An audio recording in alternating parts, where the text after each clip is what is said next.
ఏంటండి ఇంత పొద్దునే వచ్చారు? బాబు, రాత్రి మీరు లెక్కలో 50 రూపాయలు ఎక్కువ ఇచ్చారు. నేను ఇంటికి వెళ్ళిన తర్వాత చూసుకున్నాను.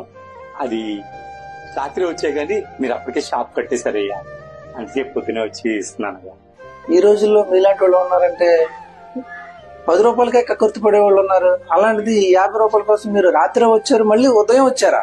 అదేం లేదయ్యా, మా అమ్మ చిన్నప్పుడు చెప్తా ఉండేది, ఎవరి సొమ్ము ఆశించకని. మీరు ఎవరిదన్నా తెలుసో తెలియకో తీసుకుని ఇవ్వలేకపోతే ఆ ఉసులు నీ పిల్లలకు తగులుతుందని చెప్తా ఉండేది. కర్మఫలం గురించి బాగా చెప్తా ఉండేది అయ్యా. దానికోసం నేను ఇప్పుడు 5 కిలోమీటర్ల నుంచి వచ్చి డబ్బులు ఇస్తున్నాను.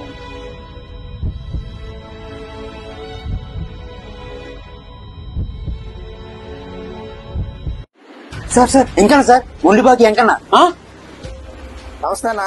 ఏంటి ఎంకన్నా, మనిషి కనపడు, ఫోన్ కి దొరకవు, ఏంటి సడన్గా ఎలా వచ్చా? అన్నా నన్ను క్షమించన్నా, నీకు ఇవ్వాల్సిన డబ్బులు అన్నా. ఏంటయ్యా ఎంత మార్పు? అన్నా ఇందాకే సంఘటన చూశానన్నా, జ్ఞానోదయం అయిందన్నా. ఎవరి డబ్బులు ఉంచుకోకూడదన్నా, ఆ ఉసిరి మన పిల్లకి తగులుద్దన్నా. అందుకే మీ డబ్బులు మీకు ఇచ్చేస్తానన్నా.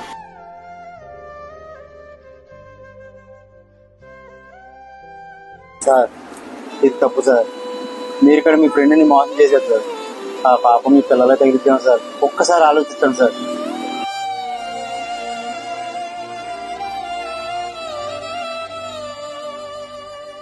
వెళ్దాం పదరా.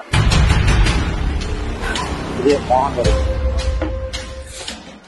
బౌదూర్ భాయ్, మీరా? ఏంటి ఇలా వచ్చారు? మోహన్, నిన్ను వ్యాపారంలో చాలా మోసం చేశాను రా. నిన్ను మోసం చేసేప్పటి నుంచి నాకు తిండి సాధించలేదు, నిద్ర పట్టలేదు. అందుకు నీకు రావాల్సిన వాటా 10 లక్షలు తీసుకొచ్చాను రా.